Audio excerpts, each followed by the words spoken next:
শীতল বাতাসে মসজিদের মিনারগুলো কাঁপছিল। শহরের প্রান্তে অবস্থিত একটি গ্রামে বাস করতেন একজন পরহেজগার ও বিত্তশালী মানুষ, হাকিম সাহেব।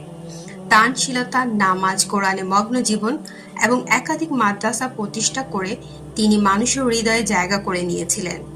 কিন্তু একটা বিষয় সবসময় তাকে ভাবনায় ফেলত: মৃত্যু। তিনি সর্বদা বলতেন, আমি আমার বাড়িতে এমন একটা সিস্টেম তৈরি করব যাতে যদি মৃত্যু আসে, ও যেন আমাকে খুঁজে না পায়। তিনি একটি শক্তিশালী দুর্গ নির্মাণ করলেন। লোহা, সীসা, পাথর আর বুলেট প্রুফ প্রযুক্তিতে বানানো সেই ঘরে প্রবেশ করতে পারত না কোনো মানুষ, কোনো বাতাস, এমনকি কোনো শব্দও। তিনি দুনিয়ার সব ধন সম্পদ এনে সেই দুর্গে জমা করলেন।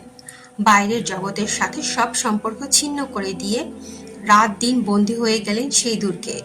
প্রতিদিনই ডাক্তার, দার্শনিক, বিজ্ঞানী সবার কাছ থেকে পরামর্শ নিতেন কিভাবে দীর্ঘজীবী হওয়া যায়। একদিন রাতে তিনি স্বপ্নে দেখলেন সাদা পোশাকে আচ্ছাদিত এক পুরুষ তার সামনে দাঁড়িয়ে আছে। মুখ দেখা যায় না, কেবল চোখ দুটি ভয়ানকভাবে জ্বলছে। তিনি জিজ্ঞেস করলেন, আপনি কে? আমি যমদূত।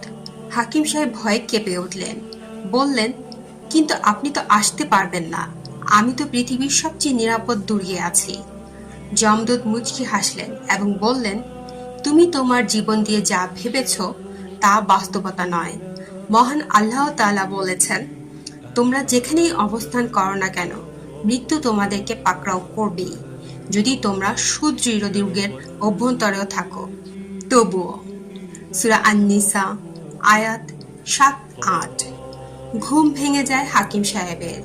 নিঃশ্বাস বন্ধ হয়ে আসছে, গলা শুকিয়ে গেছে, বুকে ব্যথা শুরু হয়েছে। তিনি তাড়াহুড়ো করে দরজা খুলতে চাইলেন, কিন্তু তার প্রযুক্তিগত দুর্গের লক খুলল না। সেই মুহূর্তে তিনি শেষবারের মতো ফিসফিসিয়ে বললেন, হে আমার প্রতিপালক, আমি ভুল করেছি। তুমি মহান, তুমি অনিবার্য।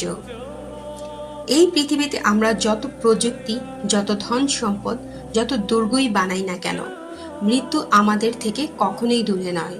মৃত্যু এমন এক সত্য যা কোনো দেয়াল, কোনো প্রযুক্তি, কোনো বাহিনী দিয়ে ঠেকানো যায় না।